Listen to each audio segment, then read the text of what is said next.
1873 ईस्वी में उन्होंने पृथ्वीराज पराजय नामक नाटक की रचना की। अगले वर्ष 1874 में उन्होंने शेक्सपियर के प्रसिद्ध नाटक मैकबेथ का बंगला में अनुवाद किया। वे धीरे धीरे कविता, कहानी आदि भी लिखने लगे थे। सन 1877 ईस्वी में उन्होंने पहली बार इंग्लैंड की यात्रा की।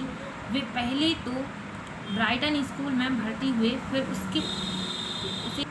फिर उसे छोड़कर यूनिवर्सिटी कॉलेज लंदन में भर्ती हुए। इस शिक्षा से उन्हें संतोष नहीं हुआ और एक वर्ष बाद भारत आ गए। रविंद्रनाथ बचपन से ही प्रतिभाशाली थे। उन्हें ज्ञान का प्रकाश किस प्रकार मिला, यह आश्चर्यपूर्ण है। उन्होंने स्वयं लिखा है, सूर्य देवता सामने के वृक्षों से झांक रहे थे। मैं उनका स्वागत करने अपने निजी मकान के छज्जे पर दौड़ गया। वृक्षों पर सूर्य की किरणें पड़ रही थी। इसी समय एकाएक दिव्य प्रकाश मिल गया। प्रकृति की प्रत्येक वस्तु इस समय एक ही प्रतीत होती थी। सारा विश्व एक ही दिखाई देता था। जब चेतन जगत यह सारा जीवन, प्रकाश और प्रेम से परिपूर्ण दिखाई देने लगा, इस अपूर्व दृश्य का वर्णन मानवीय शक्ति से परे है। 9 दिसंबर 1883 ईस्वी को उनका विवाह मृणालिनी देवी के साथ हुआ।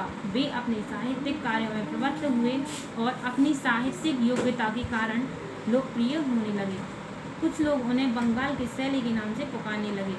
सन 1991 में उनकी मानसी नामक एक प्रौढ़ रचना प्रकाशित हुई। वे अपने जमींदारी सियालदा नामक ग्राम में, जो गंगा के किनारे है, जाकर रहने लगे।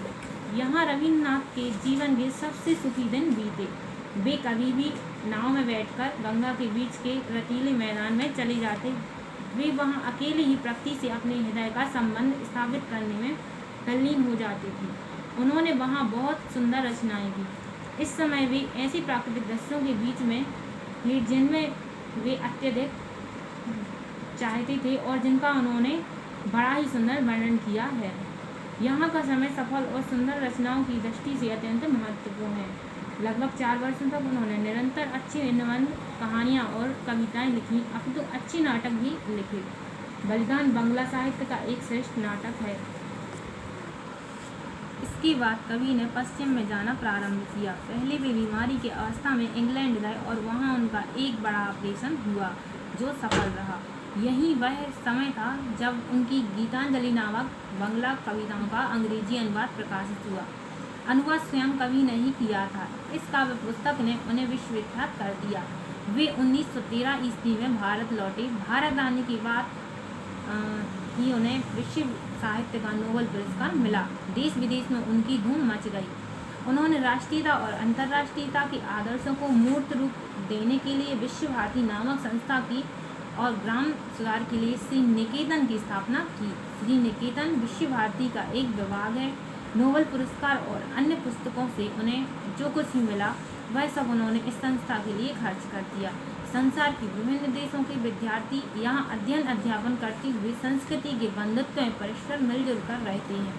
यूरोप और एशिया के बड़े बड़े विद्वान यहाँ आते हैं और यहाँ रहकर भारतीय कला, संस्कृति और संस्कृति का अध्ययन करते हैं।